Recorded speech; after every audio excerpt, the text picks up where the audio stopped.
Ekran aldidagi aziz ko'rman do'stlar, yaxshimisizlar? İzdeş sağlam hayat programımızı ko'rishinglarni qizg'in qarshi olamiz. Programımız ko'rman do'stlarimizning sog'lomlikqa bo'lgan ko'z qarashini cho'nqurlashtirish, kasallikning oldini olish va uni davolashga bir kishilik to'kib qo'yishni asos qilgan sog'lomlik programmasi. Programımızga Şinjan Uyg'ur Abdunum rayonluq 3-chi xalq doktorxonasi alayda yordam qilgan bo'lib, ya'ni shu doktorxonadagi tajribasi mo'l kasbiy doktorlarni bizga bilim savob so'zlab berishga o'rlashtirib berdi. Shu sababdan Şinjan Uyg'ur Abdunum rayonluq 3-chi xalq doktorxonasiga ko'pdan ko'p rahmatimizni bildiramiz. Rahmat sizlarga. Xo'sh, aldi bilan bugungi programmamizga aziz mehmonimizni do'stlarimizga bir tunishtirib o'tsam, Şinjan Uyg'ur Abdunum rayonluq 3-chi xalq doktorxonasi hazm qilish bo'limidagi mas'ul varaj Erpan doktor. Qarshi olamiz Erpan doktor, xush kelibsiz. Yaxshimi do'stlar? Biz oldingi programmamizda mush hazm qilish sistemasidagi har xil kasalliklar to'g'risida to'xtalgan edik. Endi mushu jigarmi bizning nurg'ulagan do'stlarimizga intayin tunishib bo'lgan ishki a'zolarimiz bo'lib hisoblandi. Ham jigardagi nurg'unlagan kasalliklarmi bizning hozirgi turmushimizga har xil ta'sirlarni olib kelmoqda. Undaqda bugungi programmamizda biz mushu jigar kasalligi ichidagi jigarni moy qoplash to'g'risida to'xtalib baqsak qanday bo'ladi? Ma'qul. Endi shu jigarni moy qoplashga aniqlab bersak, bu har qaysi sabablar tufaylidan jigarni ham jigar hujayrasini moy qoplash tufaylidan keltirib chiqargan kasallikni jigarni moy qoplash deymiz. Endi bu jigarni moy qoplash kasali mamlakatimizda shu virusli jigar yollig'idan qasla ikkinchi cho'ng o'rinni egallaydigan jigar kasalliklari bo'lib hisoblanadi endi. Bu kasallikning yuz berish nisbati nihoyat yuqori endi. Shunga bumi bizning turmushimizda kishilarimizga nurg'un bearamliklarni olib keladigan kasalliklarning birisi bo'lib hisoblanadi. Shuna hozir ham meningcha bo'lsam, jigarni moy qoplash mushu xil alomat yoshlardimi bo'lgan seri ko'p bo'lyotdi, shunaqo. Shunda hozir turmush besimimizning eshishiga ergashib, shu yoshlarimiz butun hissiyotini xizmatga berish bilan tamoq odatining o'zgarishi, shu o'zining harakatining ozayishi, turmush odatining o'zgarishi tufaylidan semizlik keltirib chiqaryapti. Nurg'un yoshlarimiz qarsak, o'z kichik bo'lgan bilan qo'shib shunday yo'g'an. Bu nimani keltirib chiqardi deganda shu tushlik tomoq vaqtini yemay, kechda tushlik bilan kechki tomoqni birga yegandan keyin bu semizlikni keltirib chiqarib, yoshlarimizda bu kasallik bo'lgan sari nisbati yuqorilayapti. Endi men mundaq bir so'zni anglagan. Endi siz bir baho berib baqsangiz to'g'rimi xatomi? Ustingi badandagi semizlik, ostingi badandagi semizlikdan sal qo'rqinchliroq deb, sal eg'ir deb. To'g'ri. Endi biz bu semizlik odatda ikki xil bo'ladi. Birisi endi hamma yeri semiz kishilarimiz va qarsak semizligini his qilolmaymiz. Bir xil baslik deb qo'yamiz-ku uni. Put-qo'llarimi yo'g'an, qo'sig'i unda yo'g'an emas. Ba'zan kishilarimiz va put-qo'llari inchik, qo'sig'i qarshi shunda yo'g'anda. Endi bu bizning qo'saqdagi shu terimizdagi moy qatlamimiz qanchalik qalin bo'lganda, shu ishki a'zolarni qoplaydigan ishki miyimiz shunchalik jiq bo'ladi-ku. Shunga shu siz degandek ustunki badandagi semizlik, butun badandagi semizlik qaraganda xatri texmi cho'ng bo'ladi. Chunki bizning ishki a'zolarimiz asosiy jihatimizning ustunki badanimizga umumlashgan. Qo'saqning ishida bo'lgandan keyin to'g'ri. Undaqda shu jigarni moy qoplash kasalligi to'g'risida davomli to'xtalsak, qanday alomatlar bo'lganda biz jigarni moy qoplabdi deb diagnoz qo'yamiz? Endi bizning kundalik turmushimizda jigarni moy qoplashda endi bunda alayda bir o'zimizda bearamlik bo'lmaydi-ku. Ko'pincha odamlarimiz jigarni moy qoplaganda shu tekshirtish jarayonida, masalan, yillik tekshirtish bo'lamdi, shuna tekshirtish jarayonida shu qandagi moy miqdori qartaq yoki bo'lmasa shu qo'saqni bechoyilish jarayonida bu jigarni moy qoplashni bayqaydamdi. Lekin o'zida hech qanday bearamlik yo'q. Endi bu jigarni moy qoplaganning har qanday bosqichida bearamlik yo'q bo'lmaydi. Masalan, bu jigarni moy qoplash og'ir darajada bo'lib, jigarning iqtidoriga ta'sir yetkazganda, shu qandagi jigarning iqtidorini ifodalaydigan moddalar yuqorilab ketganda, masalan, JMA deymiz, nurg'un kishilarimiz biladi. Shular yuqorilagandan keyin tomoq yegimiz kelmaydigan, ishtoyimiz tutildigan, andan keyin oson lo'g'iladigan. Yoki bo'lmasa shu jigar rayonimiz deb qo'yamiz, albatta shu o'ng tarafdagi ustinki qo'saq, shu ustinki qovurg'a taraf deb qo'yamiz endi, ostinki qovurg'a. Shu taraf og'riydigan. Endi bu og'riq unda kuchli og'rimaydi. Endi shunaylik bir xil ba bilan yo'qning orlig'ida og'riydi. Ba'zan ahvollarda bu masalan moy qoplash og'ir bo'lib, qilib ketganda ba'zan chog'larda kuchli og'riydigan ahvollar yuz berdi, lekin turmushimizda bunday ahvollar nihoyat oz uchraydi. Hamda mush jigarning iqtidoridan masal chiqqandan keyin ko'nglimiz aynaydigan ahvollarga diqqat qilmay, bu jigarning iqtidori davomli eg'irlavergandan keyin sarg'aydigan ish bo'ladi. Qandiki shu modda yuqorilab ketgandan keyin danqon suv deb qo'yamiz hamda. Jigarning o'zi sag'irib olamda. Ya badan sarg'ayib ketadigan gap. Masalan, jigar kasalliklariga qarasak, ko'zi sarg'ayib ketadigan, terilari sag'ishib ketadigan. Hamda buni Akışı adamlarda bekrak his qilib bo'ladi. Hamda asosiyatdan ko'zdan his qilib bo'ladi. Mayli qandaq terdiki, qandaq masalan oq odamni olamdi, nimasi, qora odamlar olamdi, ma o ko'zning oq bo'lgandan keyin shu nimaga seriq tushib ketsa, masalan, juyun deb qo'yamiz, hamma yerga tang seriq tushgan ahvol ostida ham jigarning iqtidoridan masal chiqibdi deb o'ylaymiz. Hamda Şuna bu kasallikmi dastlabki bosqichida hech qanday alomat bo'lmagandan keyin nurg'un kishilarimiz bayqayanmaydi. Ham nurg'un kishilarimiz semizlik bo'lganligi uchun, "Ey menda jifangam bor, men semiz tursam, jigarimni cho'qim may qaplab ketdi" deydi. Lekin bu kasal semizlardan emas, o'riqlardan ko'p uchraydi. Shunaq. Men shunday deb anglagan ayt, o'riq odamlarmi shu jigarni may qaplab ketish kasallik giribdor bo'ladi deb anglagandim. Bu faqat doktorxonaga berib, sistemlik tekshirgandan keyin, andan keyin bilinadigan bir kasallikka. Chunki bu irsiyat bilan munosabatlikka shunday. To'g'ri. Ammo boyimiz jigarni may qaplab ketish, undan boshqa jigarning funksiyasiga ta'sir yetkazish degandek bir qancha xil atalg'ularni so'zlab qoldingiz. Jigarning eng asosiy funksiyasi nimadir? Hamda jigar bizning badandagi muhim a'zolarning birisiga bo'ladi. Bu jigar nurg'un moddalarni ishlab chiqaradi. Masalan, bizning mush badandagi oqsil. Biz mush oqsilni qabul qilgandan keyin u oqsil oqsil bo'lib tomirimizda ma'maydi bu. Mush oqsillarni mush jigarimiz badanga kerakli bo'lgan oqsilga aylantirib, mushni modda qilgan asosda mushni aylantirib bizning badanni oqsil bilan ta'minlaydi hamda. Ham bu bizning shu butun qinimizdagi nurg'un shu qon to'xtatadigan moddalar va mushlarning ishlab chiqarishiga turtkilik rol o'ynaydi bu. Hamda bu butun badanimizning har xil a'zolarimizga har xil turtkilik roli bor. Demak, agar jigarni may qaplab ketsa, butun badan funksiyasiga og'ir ta'sir yetkazadigan shunday. Shunlashqa bizning diqqat e'tiborimiz tortishga tegishli bo'lgan bir kasallikka. Boy siz shu jigarni may qaplab ketishlik bir qancha xil alomatlarni so'zlab o'tdingiz. Hamda buningga qanday diagnoz qo'yamiz? Agar shu kasal kelib tarab bo'lib qolsa, qanday davolash olsak bo'ldi? Hamda buningga birinchi bo'lib, hamda menda zodi jigarni may qaplab ketish bormi, yo'qmi degan. Hamda bu ko'pincha semiz odamlarda yuz beradi-ku. Mush bo'lib, qo'saq savolgan semiz odamlarda. Birinchisi hamda o'zimizning badan eg'irligi normal holatdami? Mushniga diqqat qilishimiz kerak. Agar normal holatda ishib ketib, semizlik ahvol yuz bergan ahvolda, hamda doktorxonaga borib, buning diagnoz qo'yish shunda oson. Hamda shu biz qon ilib, qondagi may moddamizni tekshirib, andan keyin bir bichoy silsakla chiqadi bu. Hamda buning diagnoz qo'yish shunda oson. Hamda buning diagnoz qo'yib bo'lgandan keyin hamda bu har xil sabablardan bo'ladi bu jigarni may qaplash. Masalan, yemeklikdan bo'ladi. Hamda shu sababi bo'yicha buningga hamda ba'zan kishilarimiz aroq ichib bo'ladigan ahvollar ham bo'ladi. Hamda buning bu jigarni may qaplash degan bir cho'ng hukm-ku. Buning har xil sabablardan jigarni may qaplash bo'ladi.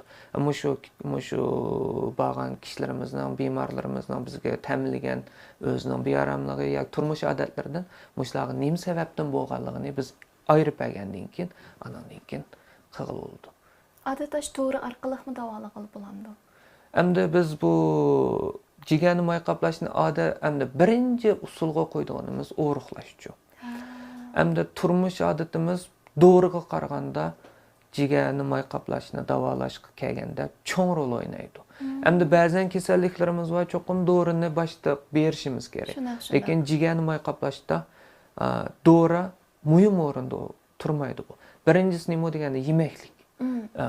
May miqdori yuqori bo'lgan yemekliklarni cho'qim oz yeyishimiz kerak. Sayko'ktatni jiq yeyishimiz kerak. Andan keyin harakatimiz bo'lishi kerak.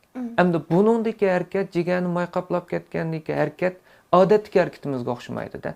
Bu harakat cho'qqim men o'ruqlayman deydigan maqsadi bo'lishi kerak. Oksigenlik hareketlarni qilishimiz kerak. Masalan, badanimizga yaxshi bo'ladigan asti yugurish deymiz, taxlanqush taxlash deymiz, andan keyin suzish deymiz. Endi bu harakat qilgan chog'da cho'qqim yurak so'qishimiz cho'qqim 100 dan ishishi kerak. 100 bilan 160 atrofida bo'lishi kerak. Shu vaqtda badandagi energiyalar xo'raydi. Xo'rgan chog'da shu mayningmi parchalanishi yaxshi bo'ladi. Endi ba'zan jiddiy harakatlarni qilib bu jigarni may qaplashni yaxshiligi bo'lmaydi. Masalan, qisqarlikda yugurish. Men chiqib 100 metr, 200 metrga bir yugurib yetib kirsak, bu uning jigarni may qaplashda endi yaxshi turtkilik rol o'ynayolmaydi bu. Cho'qim harakatimiz asta oksigenlik harakat bo'lishi kerak. Bu harakatmi bir cho'ng rol o'ynaydi. Yana birisi deganda endi jigarni may qaplab, jigarimizning iqtidoridan masal chiqmagan chog'larda endi doriga epaysak, jigarning iqtidorini yaxshilaydigan dorilarni ichishimiz hojatisiz. Endi qanday dorilarni ichishimiz degan chog'da vitamin dorilarini. Bu vitamin dorilarimi shu jigardagi oksigenlashning oldini oladi. Masalan, vitamin A deymiz, vitamin Y deymiz. Mushu endi bu dorig'imi kiradi. Bunda qilsak ba'zan doktor sog'lomlik mahsulotlariga kiradi. Endi mushu mahsulotlarni qilsak jigardagi may qaplashning oldini olg'ili bo'ladi. Hem jigardagi may qaplashni davolashga turtkilik rol o'ynaydi. Endi jigarni may qaplab, jigarni iqtidoridan masal chiqqanda, masalan, jigarni iqtidorini tekshirsak, masalan, jo'yamlarimiz o'rlab ketgan bo'lsa, shuning darajasi qarta. Agar yenik darajada o'rilgan bo'lsa, biz shu jigarni iqtidorini yaxshilaydigan dorilarimizni, masalan, ig'izda ichadigan dorilarimizni ichib vaqtida tekshirib, jigarni iqtidori asli kelgandan keyin dorilarimizni to'xtatib bersak bo'ladi. Endi bu jigarni iqtidori alohida darajada zaxmiga uchragan bo'lsa, bizning ichadigan dorilarimiz yoki turmush odatlarimiz buni o'ngshayolmaydi. Endi bunda og'ir darajada ziyon uchragandan keyin biz jigar zaiflashishning oldini olish uchun biz cho'qqim endi balans etib davolashimiz kerak-da. Buni balans etib har xil dora, osmukullar bilan jigarning iqtidori normal holatga yoki yenik holatga kelgandan keyin yana qaytadan o'zimizning turmush odati, andan keyin shu og'izdan ichadigan dorilar bilan, kapsulik dorilar bilan tanishib olsak bo'ladi. Undaq bo'lsa jigarni may qaplab ketishni saqaytgan bo'lamdi. Ya'ni aslidagi jigar sog'lom holatiga akagil bo'lamdi. Endi jigar bizning butun badan bo'yicha eng shaxsiyatsiz bir a'zo-chu. Endi nima desak, men mayli azroq jigari qolsimi, mush jigar butun badanning holatini saqlash uchun jinining barcha ishlaydigan bir a'zo. Shunda shaxsiyatsiz bu a'zo. Endi biz deymiz, eng shaxsiyatchi a'zo nima degan yurak deb. Demiş qalsak, yurak birinchi bo'lib siqib chiqargan qonni o'ziga berdi. Tajisman tomir bilan o'zini qamdab bo'lgandan keyin, andan keyin badanning har qaysi taraflariga qonlarni siqib chiqarib ba'zi ashlarning har xil nimalardan qamdaydi endi. Lekin jigar unda emas. Jigar mening azroq iqtidorim bo'lsa, men mush iqtidorim bilan butun badandagi a'zolarga kerakli bo'lgan moddalarni ishlab chiqardi. Bu jigarning bir aloydiligi. Endi jigarni may qaplab ketgandan keyin bizning shu turmush odat dorilar bilan qilish orqali shu o'ruqlash odatlarimiz yoki o'zimizning masalan boshqa kasalliklar bo'lib qolsa, shu kasalliklarni yaxshi kontrol qilish jarayonida bu kasalliklarimizni jigarni may qaplashmi butun shu asliga keladi. Endi bu asliga kelishdimi o'ziga xos bir sharti bo'ladi. Masalan, sizning jigarni may qaplab ketdi, jigarning o'zida o'zgarish yo'q. Masalan, jigar qetish bo'lmagan ahvol ostida biz shu davolash jarayonida jigardagi maylar tushib ketganda jigar yana o'zining asliga keladi. Agar buni biz bayqamay, jigarning iqtidori ojizlashib, jigar qetish yuz bergandan keyin biz jigardagi may tushsimi, jigar qetib ketgan jigar yumshamaydi. Endi biz u chog'da qanday qilamiz deganda, bu qetishning, tig'imi eg'irlashining oldini olamiz xolos. Endi u chog'da bu iniq pastga qarab mang'di-chu. Biz endi shu dongni uningga kuchimizning barcha tuz yo'lga aylantirib bersak, bu eg'irlishi ostilasa, shu biz mushunchalik hamda nim qila olamiz. Shunga deydiganim, hamda jigarni moy qoplab ketsa, mushundaq yomon oqibatlar kelib chiqishning oldida vaqtida davolasak, bizning jigarimiz yana o'zimizning sog'lom holatiga kelalaydi. Qaysi xil bosqichdagi shu jigarni yana asldagi holatga akaygal bo'ladi? Yengil, eng boshlanish. Jigarda qetishlar yuz bermasa, masalan, jigarning iqtidoridan masal chiqsa mayli. Uni dorilar bilan jigarning iqtidorini asli keltirgili bo'ladi. Masalan, jigar hujaylarini asli keltirgili bo'ladi. Lekin jigar qetishib ketsa, uni normal jigarga akaygal olmaydi. Agar qetishib ma'lum mezgil kelgandan keyin siz uni normal holatga keltirish uchun faqat jigar almashtirishga to'g'ri keladi. Demak, masalan, jigarni moy qoplab ketishning yenik, o'ttiral, eg'ir deb 3 darajaga bo'lingan emasmi? Balkim o'ttiral darajadami jigarni mushta qetishib yuz berish mumkin yoki yenik darajadami jigarda mushta qetish yuz berish mumkin. Bu hamda ma'vu daraja bilan munosabatsizga shunday qo'yib vaqt bilan to'g'ri, bu endi vaqt bilan munosabatlik bu.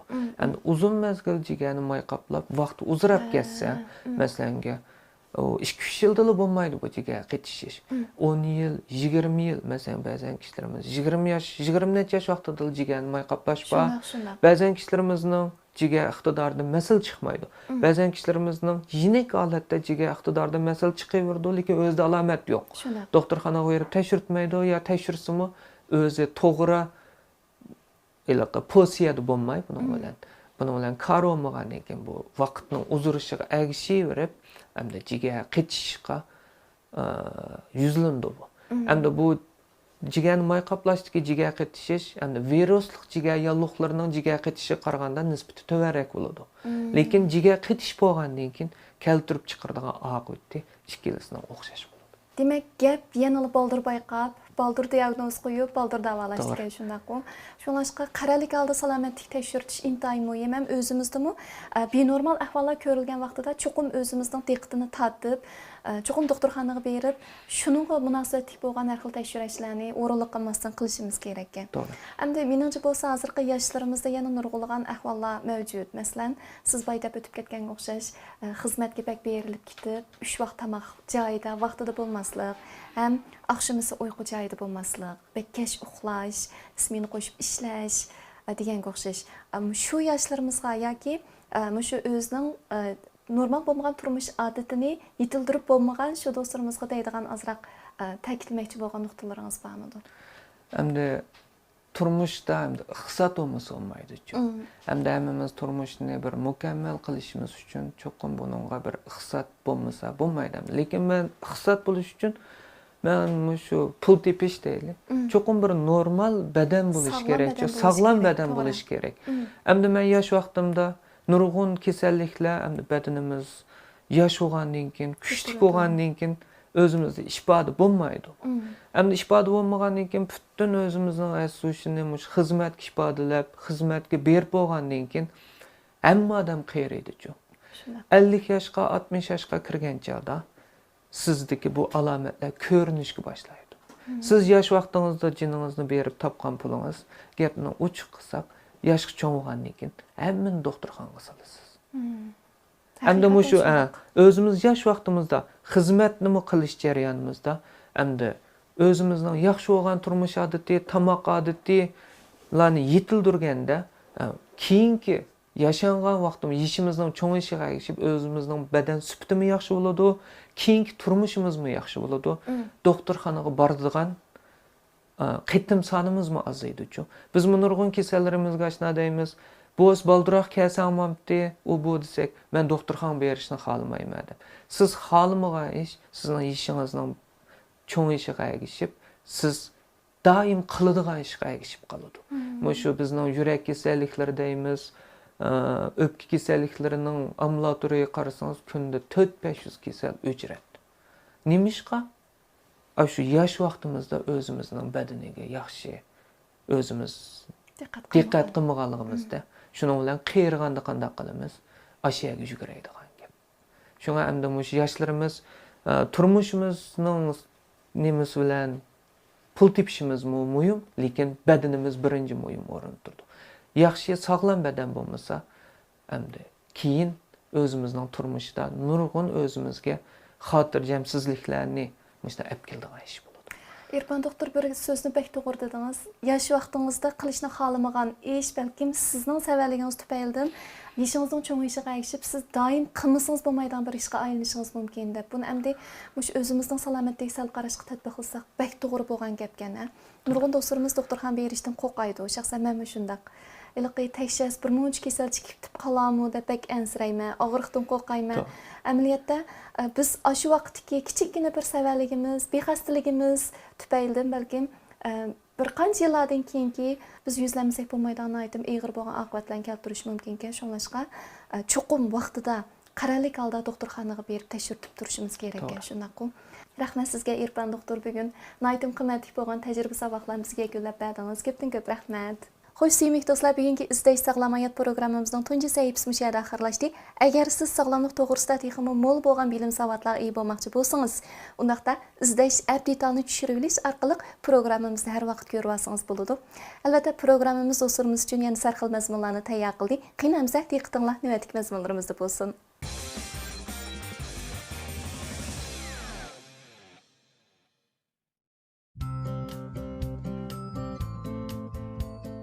Qadrli ko'rman do'stlar, yaxshimisizlar? Ko'rayotganinglar izlash sog'lom hayot programmasining sog'lomlik ta'amlari sahifasi. Men riyosatchi do'stlar, bu Maryam Mamtimin. Men oziqshunos do'stlar, Maqsuda Umar.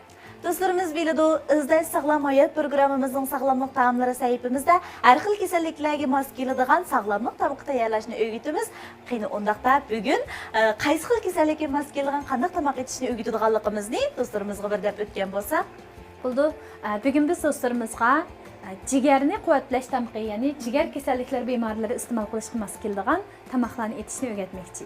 Bo'ldi, undaqda aldi bilan asosli tomoqimizni etishni boshlab ketamiz, maqsamalim. Bo'ldi, asosli tomoqqa chingsay, dufupi qo'rimiz tayyorlashni o'rgatmoqchi. Bo'ldi, maqsamalim. Undaqda aldi bilan ketarlik materiallar bilan tanishib o'tamiz. Bo'ldi, ketarlik materiallar muvofiq miqdorda chingsay, anodikin dufupidan bir ikki parcha muvofiq miqdorda andin odat ishlatadigan ko'k loza. Shulardan foydalanib bir qo'rim tayyorlaymiz. Undaqda mashg'ulotimizni boshlab ketaylik. Bo'ldi, biz ketarlik xurishlarni to'g'rab tayyor qilaylik.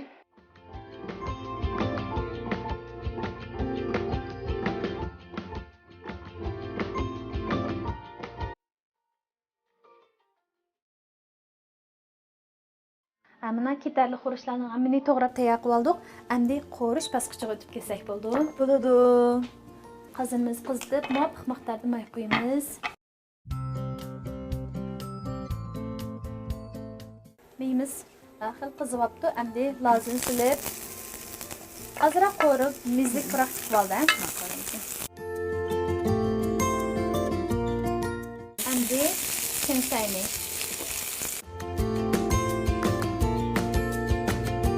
Kendim to'g'rab tayyor qilgan to'pigani silib qo'raymiz birlikda. Bununla muvafiq miqdorda jijing bilan tuz solamiz. Tuzni oz miqdorda qo'yib atdik.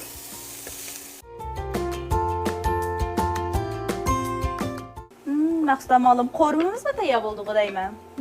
Tayyor bo'lib qopti. Shundoq mizlik biroq demoqqa urilishga boshladi hozir. Bundaqda taqsimimizni so'raylik.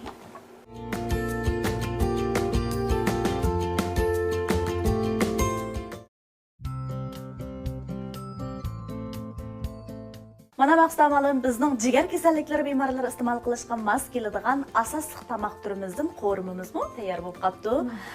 Undaqda mushu qo'rimimizning jigar kasalliklari bemorlari iste'mol qilgandan keyin qanday unum olib keldiganligi to'g'risida ozroq so'zlab bergan bo'lsangiz. Bo'ldi. Bugun biz bu qo'rimiga chingsayni ishlatdik. Chingsayning odatda ama shu oshqozon uchayni ravonlashtirish, ya'ni tarat haydash, undan boshqa qon besimini tushirish, undan badanni tinchlantirish qatorliq roli bor. Uningga to'figan qo'shilganda, to'figanning bo'lsa, jigarni asrash, undan boshqa badandagi zaharni haydash, issiqlikni haydash qatorliq roli bor. Bu ikkisi birlashganda jigarga olib keladigan besimni yenikiltalaydi-da. Shu badandagi zahar haydab chiqarilgandan keyin jigarni asrash maqsadiga yetkili bo'ldi. Shundaq maqsadamalım biz odatda kunlik turmushimizda masalan xo'goy yegan vaqtlarimizda bu dufupini to'laroq iste'mol qilamiz. Ammo mushu dufupini iste'mol qilgandan keyin bizga qanday unum olib keldiganligini, buning foydali taraflarini anchalik bilib ketmaydi ekanmiz. So'zlab bergandan keyin badanimizga ko'p ozuqliqlarni to'liqlaydiganligini, shundaqla qanday roli borligini texnik yaxshi tushunib oldik. Undaqda tamoqimizni bir tetib baqaylikmi? Ma'qul.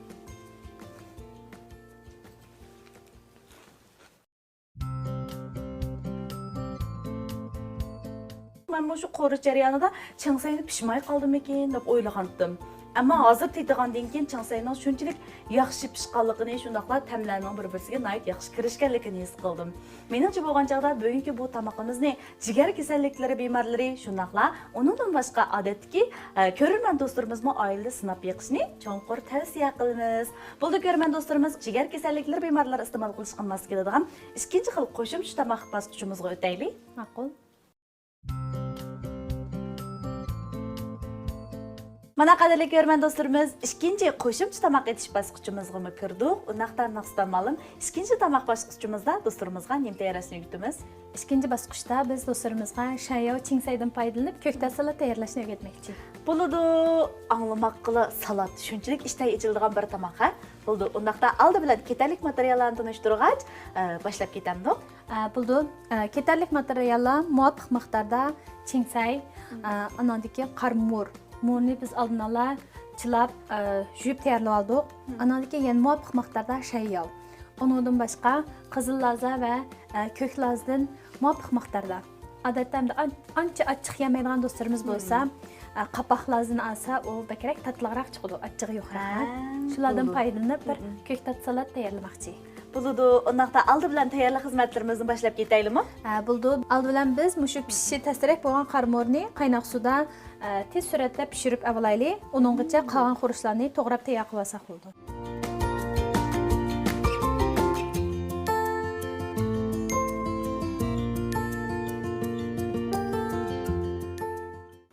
Mana maqsadmalım, bizning mo'rmi pishib qopti.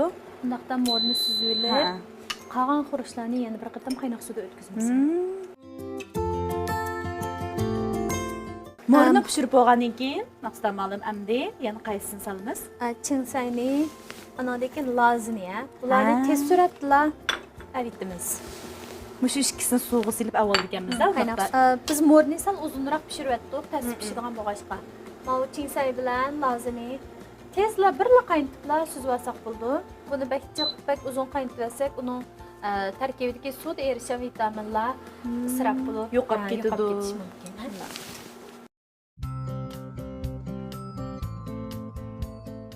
Endi mana qaynoq suyimiz qaynag'icha shayyonni to'g'rab tayyor qilaylik. Shayyonnimi demak suvda bir qitib pishirib ilib oldik ekanmiz-da. Tez suratda avvalimiz mana shayyonni to'g'rab oldik. Undaqda buni qaynoq suvdan tez suratda bir o'tkazamiz. Mana maqsadmalım bizningki shayyonmi pishib qopti. Undaqda Alaylimi? suzib olaylik, ha? Ma'qul.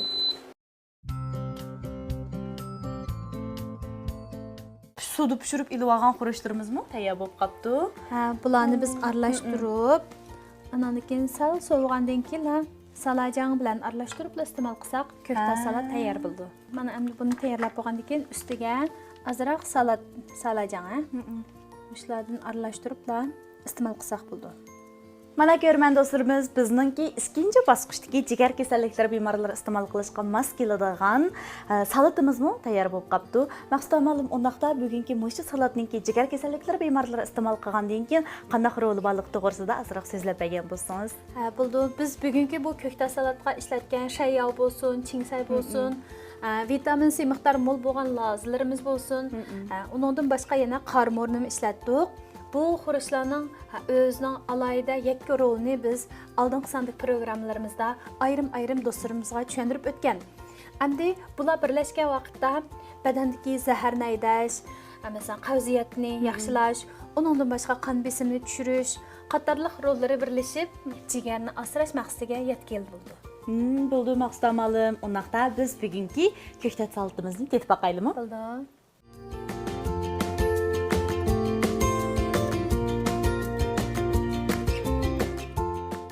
badanimizga oziqlik moddalari asli holati bo'yicha qabul qilingan shunchalik yaxshi bir yemeklik bo'pti. Undaqdan ko'rman do'stlarimiz, biz jigar kasalliklari bemorlari iste'mol qilishga mos keladigan ichimlik sharbat, ya'ni 3-bosqichimizga o'tib ketaylik. Ko'rman do'stlarimiz, bugun biz jigar kasalliklari bemorlari iste'mol qilishga mos keladigan 3-bosqichimiz, ya'ni ichimlik sharbat tayyorlash bosqichimizga kirdik. Menimcha bo'lgan chaqda bugun tayyorlaydiganimiz ichimlikning bir turi, shundoq maqsad ma'lum. Undaqda ekran oldidagi ko'rman do'stlarimizga bugun zada nima tayyorlashni o'rgatadiganligimizni bir deb o'taylik. Bo'ldi, bugun biz do'stlarimizga niloper çay tayyorlashni o'rgatmoqchi. Undaqda bugun toza o'tirib, toza huzurlanib chaydan bir nechta ekanmizda. Shundoq. Bo'ldi, undaqda oldi bilan ketaylik xurishlarni bir tunishtirib o'taylik. Bunun ketarlik materiallar niloper, quritilgan niloper, anandaki muvafiq miqdorda sanza, anda muvafiq miqdorda navat. Shu xurishlardan foydalanib bir çay tayyorlaymiz. Bo'ldi, undaqda oldi bilan mashg'ulotimizni boshlab ketaylik. Bu çayni odatdagi çay demlaganga o'xshashli qaynoq suvni quyamdiq yoki bilmay qoldim. Bir 20 minut atrofida qaynatamiz emasmi? Shunga biz kichik ko'rimizda bir qaynatib olaylik. Undaqda bu çayni biz qaynatib tayyor qildik ekanmiz-da. Bo'ldi.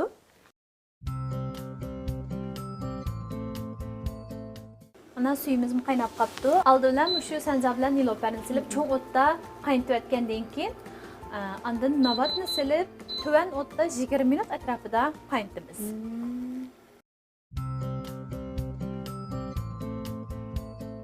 Endi bu navatni silib, o'tni tuvaltimiz, 20 minut atrofida qaynatamiz. Mana maqsad ma'lum çayimizmi qaynab tayyor bo'pti. Endi buni istakanlarga qo'yib iste'mol qilishni boshlaylik.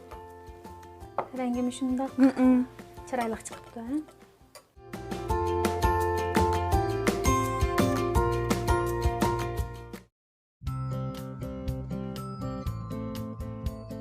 Mana ko'rman do'stlarimiz, bizningki niloper çayimizmi tayyor bo'lib qopti. Undaqda mushu niloper çayimizning qanday roli borligini bir tushuntirib bergan bo'lsangiz. Bo'ldi.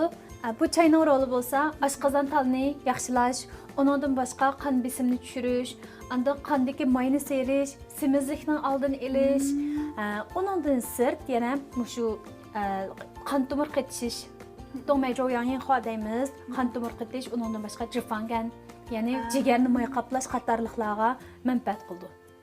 Undaqda mushu çayimizni bizningki jigar kasalliklari bemorlarla emas, balki odatdagi ko'rman do'stlarimizmi oilada sinab baqsa bo'ladi ekan. Niloper çayimizningki ta'mining qanday bo'lganligini o'zimiz bir tetib baqaylikmi? Bo'ldi.